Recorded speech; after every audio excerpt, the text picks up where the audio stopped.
Let the praise continue. I'm Joe Rentham with every WCW pay-per-view main event ranked from worst to best part 7.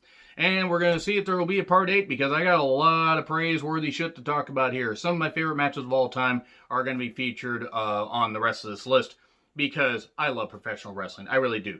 Good, bad, and different. You know, over all the years, even modern wrestling, there's a lot of shit to love because wrestling is in my blood. It's going to be something that I always love, no matter what. Even as frustrated as I get at it sometimes, it's still something that I've loved since I was 4 years old, and I'm going to continue to love it.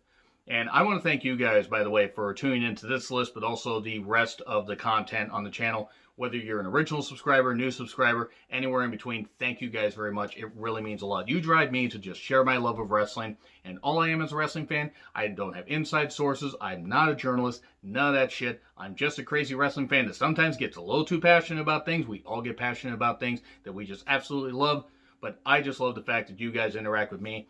And please let me know your thoughts on these matches in the comments and leave your favorites. I would love to know what you guys have to say as far as pay-per-view main events go.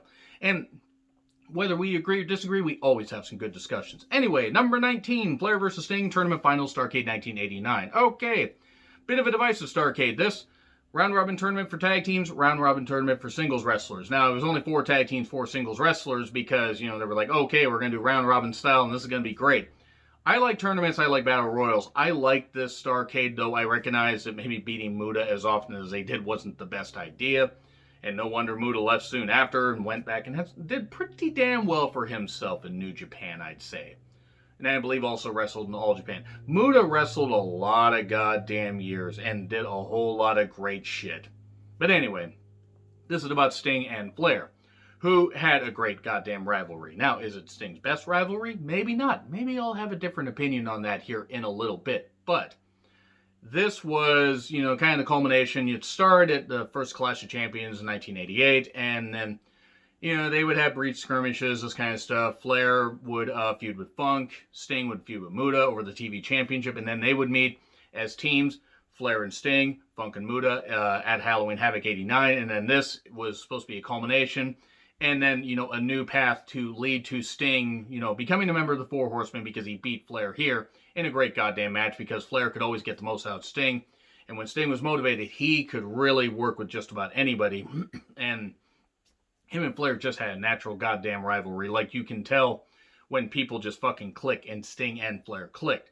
And then, you know, Sting joined the Four Horsemen because they were short on horsemen, the shortmen, if you will. And then it was supposed to lead to a turn at the Clash of Champions just before Wrestle War, and then it was supposed to be Sting beating Flair there. Well, Sting tore his ACL, and then they had to switch Luger. And then Luger faced Flair in a terrific match because Flair could get the most out of Luger, and then Sting came back at Great American Bash 90 to win the NWA Championship.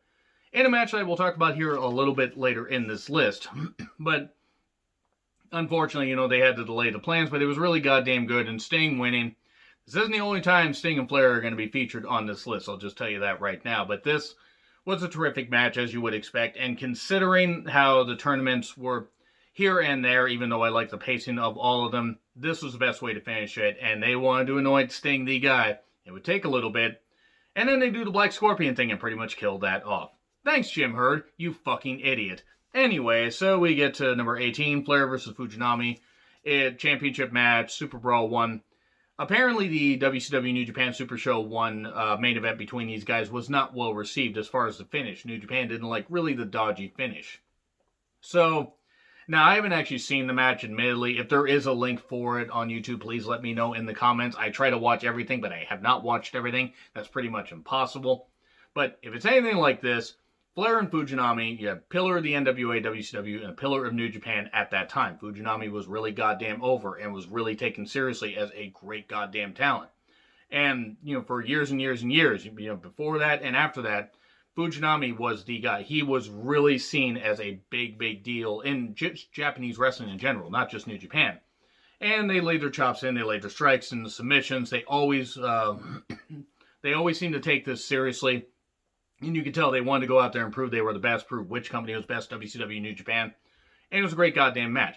Now, it was a little bit silly with what they did with the referees and stuff like that, and you'll understand as you see it, but it is still a really good goddamn match. Now, some people may be surprised I ranked it this high.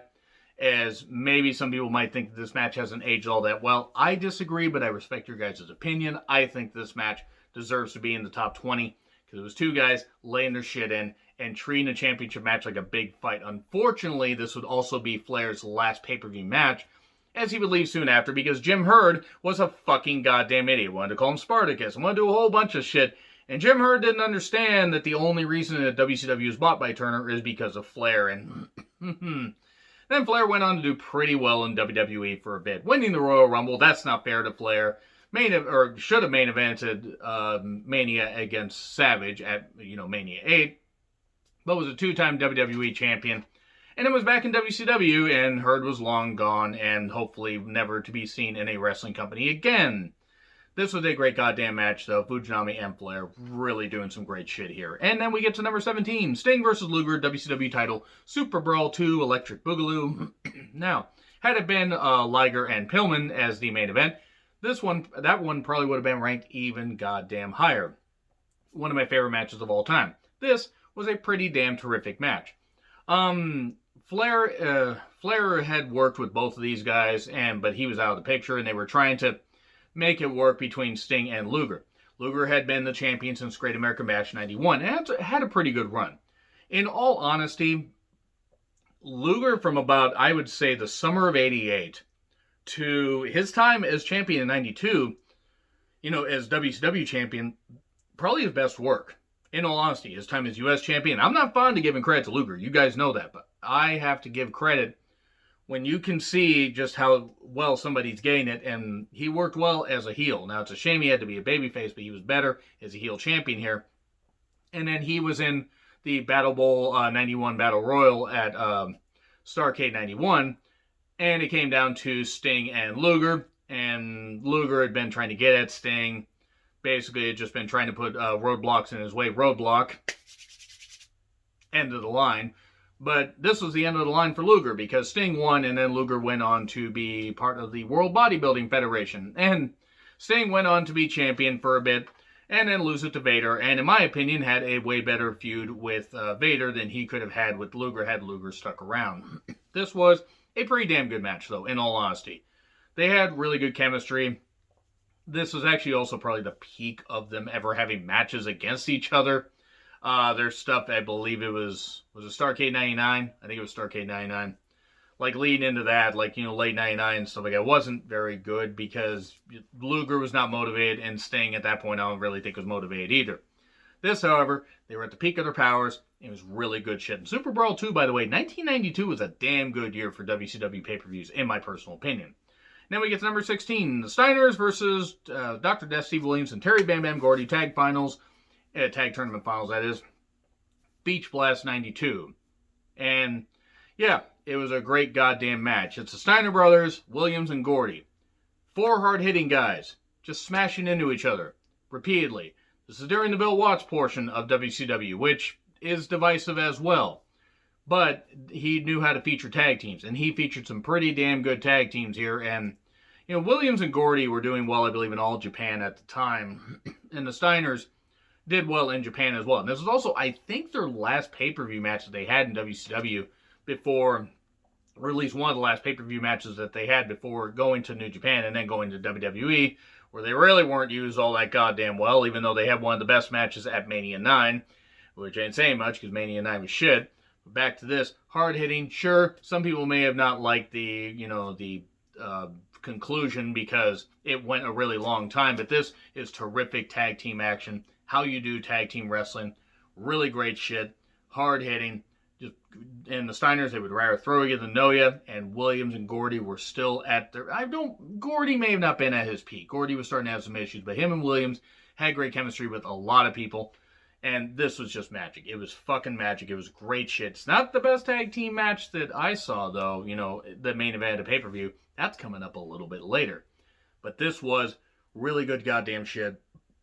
Beach Blast 92 was actually another terrific pay-per-view in 1992 WCW. Now, we get to number 15.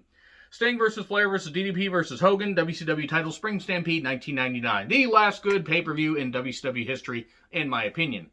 Took place in the Tacoma Dome, about 75 miles from me. No, I did not get to go at the time. I'm disappointed, but I'm also not going to kick myself for it. It is what it is. And the entire pay-per-view was not good, by the way. There were some potholes. But this was a big main event. Randy Savage was a special guest referee. Ric Flair was the president for life, and he was the WCW champion after beating Hogan in the First Blood barbed wire steel cage match for the WCW championship the month before. They didn't gimmick that one up too much, did they? Not like the Yappy Pappy strap match that they had a year later. No, really. That was what they called it. This was fucking terrific. It actually ended up becoming a three-way for most of the match because Hogan got taken out. He needed some kind of knee surgery, and DDP did the Bret Hart spot where he, did the ring post spot, figure four, stuff like that. So Hogan was taken out. It was down to Sting, Flair, and DDP, and then eventually Savage screwed over Ric Flair, doing the flying elbow, and then DDP would end up hitting the Diamond Cutter soon after. 1, 2, 3. He would become a one-time champion and then a three-time champion. And yeah, his first run didn't really last that long. In fact, I think all of his runs together were like 63 days combined, 53 days, something like that. So it didn't last all that long, but it was a big goddamn deal and proof that hard work pays off, and DDP winning the championship was a big goddamn deal. To end, again, the last pretty good pay-per-view that WCW ever did, because it was all downhill from there. No fault to DDP or anybody involved, at least in the ring. But that company was fucking dead. Great match, though. Really great match. Then we get to number 14, Flair vs. Luger, NWA title, Great American Bash 1988. Great American Bash 1988. Let me just try to do a poor Tony the Tiger impression. Anyway, the first ever, big Crockett pay-per-view, like there was Bunkhouse Stampede, and then the other ones were closed circuit and stuff like that, so they didn't do all that well. Because Vince McMahon clearly was not playing, his hand in trying to screw over Survivor Series 1987 or Bunkhouse Stampede 1988. I kid, he totally fucking did. And this was Turnergate involved, and they were going to talk about buying the company. That's been covered in other podcasts, Cornette's podcast, and other stuff. But this was a big goddamn deal. Great American Bash 1988 was a pretty damn big pay-per-view, and they had a whole lot of, big matches on this. The biggest was Flair versus Luger. And Luger, I think his best rival may have been Flair. Maybe besides steroids. And yeah, I'm going to take that shot at Luger. He wasn't the only one doing it, but come on. But Flair and Luger always had great matches. This was no exception. There was a thing about blood in Baltimore, and Luger didn't really blade too good, so it wasn't all that much blood, but they did it as a way to lead to rematches, and it was going to maybe have, Luger win the championship at some point, but it was a big deal. The crowd popped big when they thought Luger won. The dodgy finishes got to the point, though, where fans were starting to tune out, and you can blame Dusty's booking on that, even though he got big returns. There was stuff starting to slide down, but Luger and Flair had a really good match here. I mean, seriously, now there was a bit of an awkward spot over the ropes that didn't work out all that well, but fucking hell, this was a great goddamn match. I'd go back and watch this and appreciate, even as somebody that's not the biggest fan of Lex Luger, this was a really good match. And then we get to number 13, Vader vs. Sting, White Castle of Fear strap match, Super Brawl 3. Okay, ignoring the cave mountain weird shit and whatever the fuck that was, the mini movies that Dusty and other people decided to do, because I don't fucking know why. I don't know what it had to do with wrestling. I really don't. It was cinematic shit before cinematic stuff in wrestling was really even around.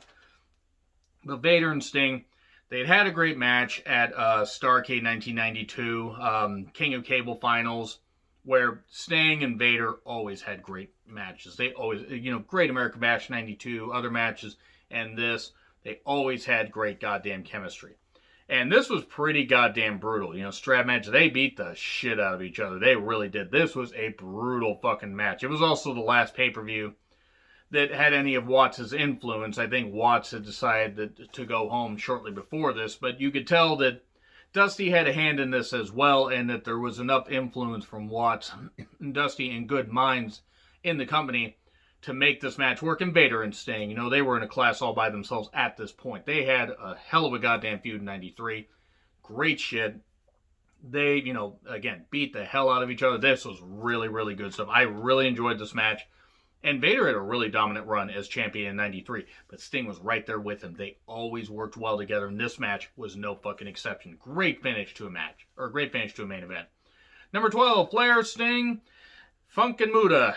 Thunderdome match. Can't we get beyond Thunderdome? Not even in 1989. Bruno Sammartino, by the way, was the special guest referee. He was tired of WWE being cartoonish and filled with guys on steroids, so he went to the NWA, which is getting kind of cartoonish at this point. At least that's what I heard. I don't actually know what the reason was. Bruno was disenfranchised with what Vince McMahon Jr. was doing, and then he got put in the Hall of Fame, and things worked out well, and rest in peace Bruno, one of the all-time great draws. But he was the referee here, and it was Halloween Havoc 1989. And one funny thing where something caught fire, Muta had to use his mist to put out the fire at the top of the Thunderdome cage. That was pretty goddamn cool. Muta was really fucking cool to me when I was 8 years old watching this pay-per-view. This was really good shit, and it was great stuff. It was mixing up two feuds, Flair and Funk, Muta and Sting, over the TV championship and all that stuff. And then Funk and, despite the fact that Funk was always losing, he always felt like Flair's equal. That's hard to do because that's just how great Terry Funk is.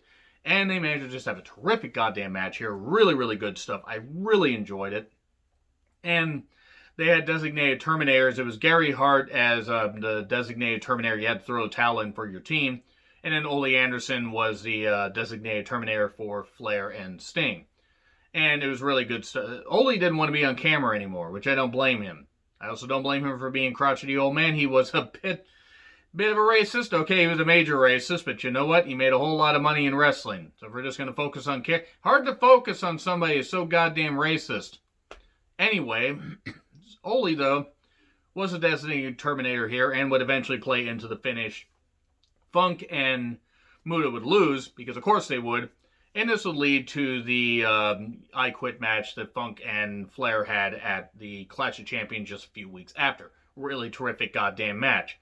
And then Funk would retire for the third or fourth time in his career. I think the first time he retired was 1983. And I don't think Funk has ever retired. I don't think Funk ever will retire from wrestling. Maybe he actually has, and because of circumstances that are going on. The fact that he's almost 80 years old, maybe he will retire. Who the fuck knows? This was a terrific match, though, and it actually, it seemed to feel personal despite the goofiness of Halloween Havoc 1989. And Bruno was the referee. That was an added bonus. We then get to Flair versus Vader, WCW Championship, Starrcade 1993. Oh, I so badly wanted to put this in my top 10. I really fucking did. I really I wanted to put this in my top 5. And as great as this is, and it is really fucking great, I just couldn't put it in my top 10. But this is one of my favorite Starrcade main events of all time, one of my favorite pay-per-view main events of all time. It's just really goddamn good. It was supposed to be Vader and Sid, and then Sid decided to scissor Arn very violently, if you know what I mean. And that led to Flair being slotted in. And it was great. Hometown feel. I think Flair even said his parents were there to watch him. All of his family was there. Well, they treated it like, a big old deal where throughout the entire event they had, I believe it was Gene Okerlund with Flair, and they were talking about the stuff that, this could be the last match of your career because it was title versus career. Flair would have to retire. Vader is this big unstoppable monster. And Flair managed to beat him. And Flair even got his teeth chipped. And I always found it funny that the WCW Championship at this time looked like a knockoff WWF Championship, the Wing Eagle thing. Take a look at it. They look kind of similar. This was fucking terrific, though. Vader beating Flair down and seeming like, Flair was just not going to be able to do it. Flair eventually rising back up. Bit of a weird roll-up that he ended up hitting at some point to get the victory, but it kept Vader strong. They would have, more matches into 94. But this was just fucking terrific. Great shit. Really goddamn personal. And hard-hitting. And Vader laid his shit in, but boy, Flair went right back at him with those chops and just did some good stuff. And Harley raced there in Vader's corner. My God, what good shit this was. One of my favorite matches. I may have to watch it soon after I do this video and the next video, because I'm going to end up having to do a part 8, because holy shit, so praiseworthy, so much good wrestling. Now, we get number 10. This is going to be the last one I talk about. Dr. Death Steve Williams and Terry Bam Bam Gordy versus Dustin Rhodes and Barry Windham. NWA Tag Match, Great American Bash 1992. More great tag team wrestling. Williams and Gordy, talked about them plenty when I talked about the match with the Steiners. Dustin and Windham, though, were a really good goddamn team. They really were. They were fucking terrific. They Wyndham at this point was probably, he was starting to descend, or like physically a little bit. He's been wrestling for a number of years, but he was still really goddamn good. By the time we got to 1993, he became the NWA champion for a little bit. But this hid the fact that his body was starting to break down a little bit. Him and Dustin, really, really good shit here. Dustin and Wyndham really had great chemistry as a team, and they worked so well with two heavy hitters like Williams and Gordy. And it was great shit, just a great tag team match. It didn't go quite as long as the Steiners, Williams, and Gordy match. It was like 21-something minutes. But it was another great pay-per-view in 1992 for WCW. Really, really goddamn terrific. I just absolutely loved it. I couldn't believe that, I could watch something, because I got so disenfranchised towards tag team wrestling, especially watching so much WWE after WCW shut down. NWA TNA did some really good tag team wrestling, and New Japan does some good tag team wrestling, and WWE has had great tag teams, but has not really utilized them lately. Going back to watch something like this, I realized just how great tag team wrestling can be, and these four just tore the goddamn house down. One of my favorite pay-per-views, in all honesty. It was built around a tournament, and you also had Vader and Sting have their WCW championship match. Terrific goddamn shit where Sting got busted open on the ring post, but this really great match, great way to close it. You could argue that Vader and Sting should have maybe closed it, but Watts wanted to feature, a tag team in the main event, and he did, and it was fucking magic. So I'm going to leave that right here, and I'm going to do the next 9 in the next video. Let me know what you guys think in the comments. Like, share, subscribe, Twitter handle in the description. I'm Joe Retlin. I'll see you soon.